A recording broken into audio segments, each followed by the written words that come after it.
RCR, la red que comunica y une al Perú. A esta hora vamos a establecer comunicación desde Tacna con Julio Condori Cerdán. Él es sociólogo, analista en temas políticos, ¿no?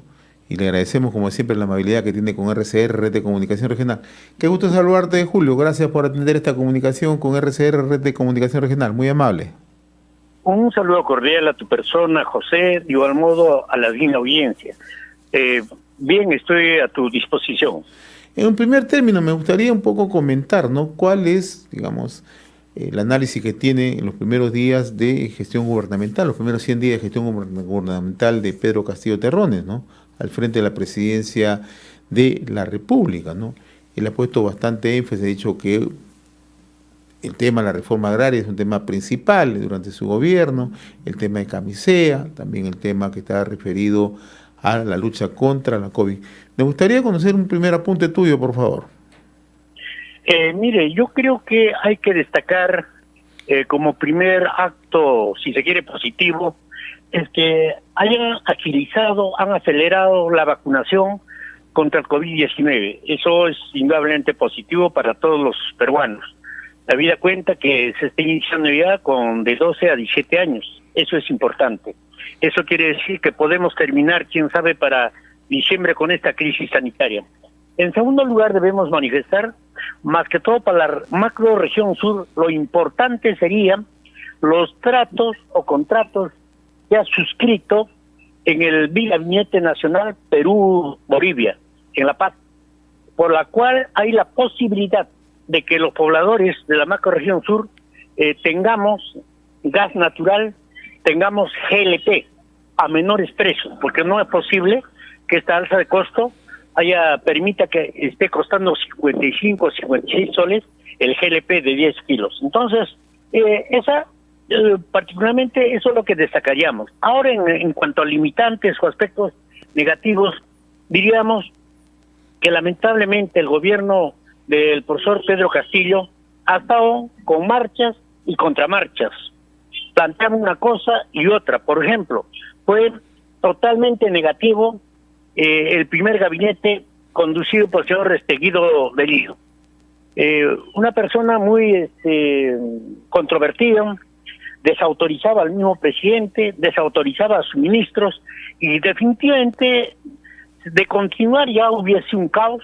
Seguramente hubiese habido ministros censurados, quién sabe, ya la vacancia estaba muy cerca. Creo que ha sido un acierto que se le cambia al señor Guido Bellido, de igual modo a Iber Madaví, porque particularmente este último ha estado ligado a grupos subversivos. Él ha participado los años 80 juntamente con Edith Lagos. Eso nadie puede negar.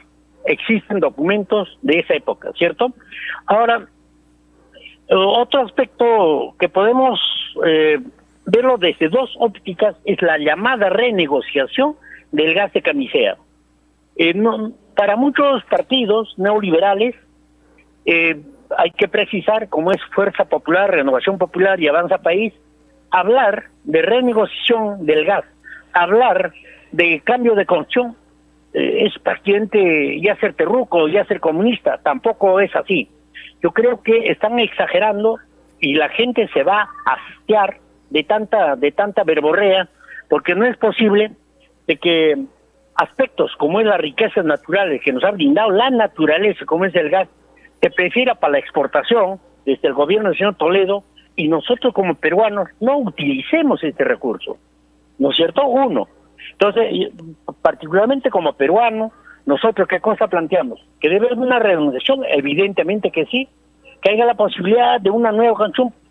Por supuesto que sí, pero tiene que ser consensuado, conversado. Por ejemplo, la renovación del gas tiene que ser conversando con los empresarios, no con los 6 empresas que son del consorcio de gas de Camisea. No, nada se puede hacer pues dictatorialmente, ¿no? O el mismo autodisparo del presidente cuando dice, no, vamos a nacionalizar, vamos a estatizar, cuando ni siquiera conceptualmente se sabe qué es lo que van a hacer. Porque, José, simplemente, por ejemplo, nacionalizar o expropiar el gas de Camisea, ¿sé cuánto equivale promedio? $30,000 millones. ¿Y de dónde va a sacar el Estado peruano? Si está poniendo bonos en el exterior, ha puesto por 4.000 millones de dólares. Si está faltando recursos, o sea, eso es dispararse uno mismo. O sea, uno no puede bombardear su propio gobierno. Entonces, aquí existe, definitivamente no hay hasta ahora coherencia. Hay que reconocer el gobierno del profesor Pedro Castillo puede ser popular, puede ser del pueblo, primera vez que llega un maestro rural, eso es positivo. Pero es negativo desde el momento que a veces no estamos pues a la altura de los acontecimientos. Seremos sindicalistas, podemos ser líderes sindicales, pero otra cosa es estadista, otra que es ser un político que entienda políticas de Estado, que entienda una política de gobierno, o sea, de periodo, de coyuntura, ¿no? Entienda el problema del gobierno central y del gobierno regional. Eso no está, pues, lamentablemente en agenda. Esto es, en forma resumida, lo que podemos manifestar en los 100 días, José. Bueno, a mí me gustaría un poco enfatizar, Julio, en el tema de la reforma agraria. Tú eres un estudioso en el tema, has venido siguiendo los anuncios del presidente, ¿no? Pero también un poco cómo se ha ido, ¿no?, manejando el tema de la agricultura en los últimos años en el país, ¿no? El último fin de semana en Andahuaylas el presidente era bastante enfático cuando él decía que va a ser el gran cambio, ¿no?, para los agricultores en el país. En realidad, ¿cuál es tu visión que tienes de las propuestas que plantea, en este caso, ¿no?, el gobierno de Pedro Castillo, lo que él anuncia como una denominada segunda reforma agraria? Yo parto de lo siguiente. En realidad, ¿se podría denominar una segunda reforma agraria? Particularmente para mí, no. Por las siguientes consideraciones. En el año 1962 se ha dado un decreto ley 14238, ley de bases de la reforma agraria, pero dentro de la línea de seguridad y contrainsurgencia, porque había una demanda increíble del campesinado en esos años para poder recuperar sus tierras que fueron invadidos, que fueron, si se quiere, había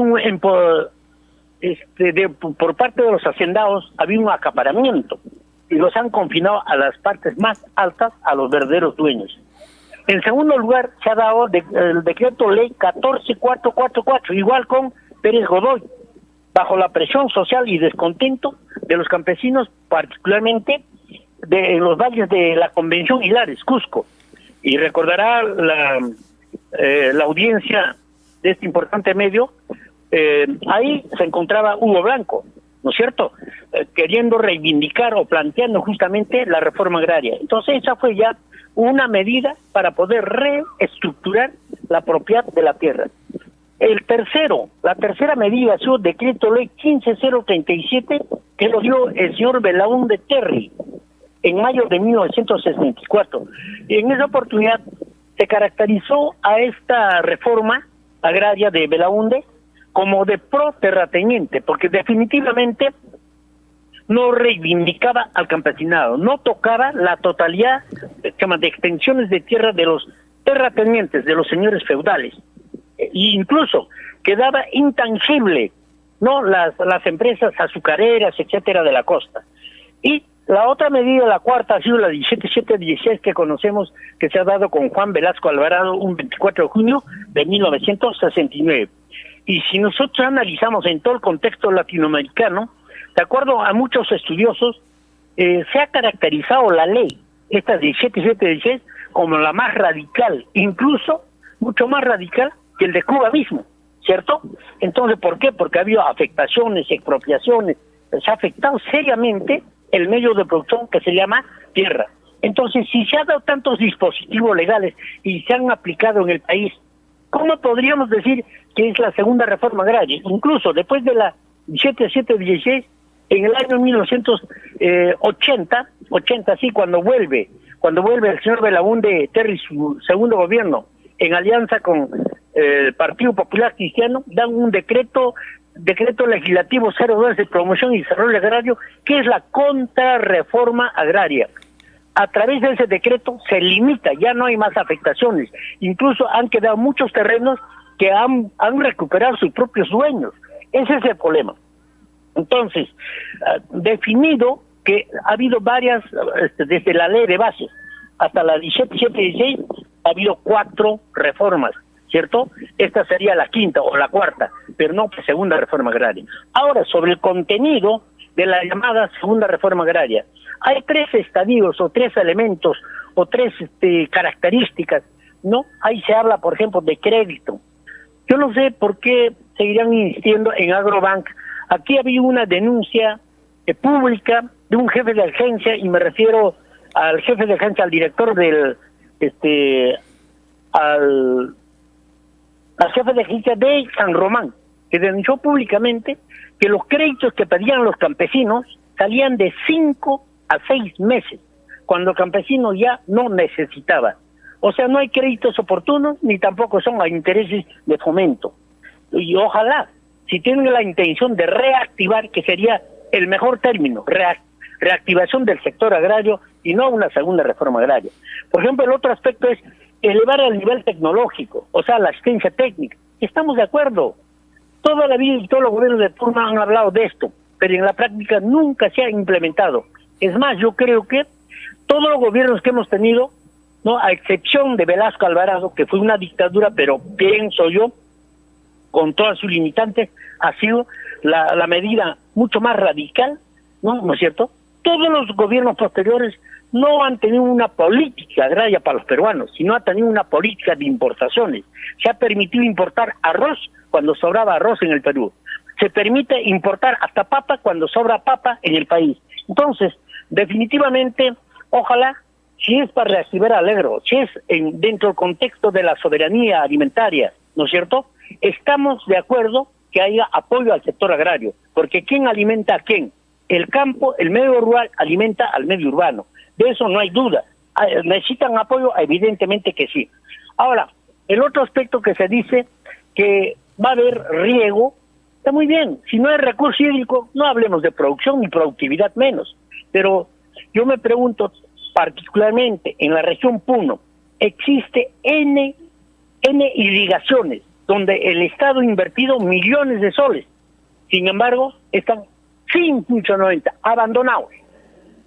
Eso también tendrán que explicar los técnicos, los funcionarios del Estado, a qué se debe de que todos esos canales de regadío, no solo pequeños, medianos, solamente voy a mencionar 2. La irrigación Taraco, que incluso 2 veces ha intervenido el Estado, y la irrigación Pirapi, en Chucuito, entre Chucuito y Platería. ¿Por qué están abandonados? Entonces, seguimos hablando de irrigaciones, perfecto, pero ¿por qué no se evalúa? ¿Por qué no hay funcionalidad? ¿Por qué no están operativos?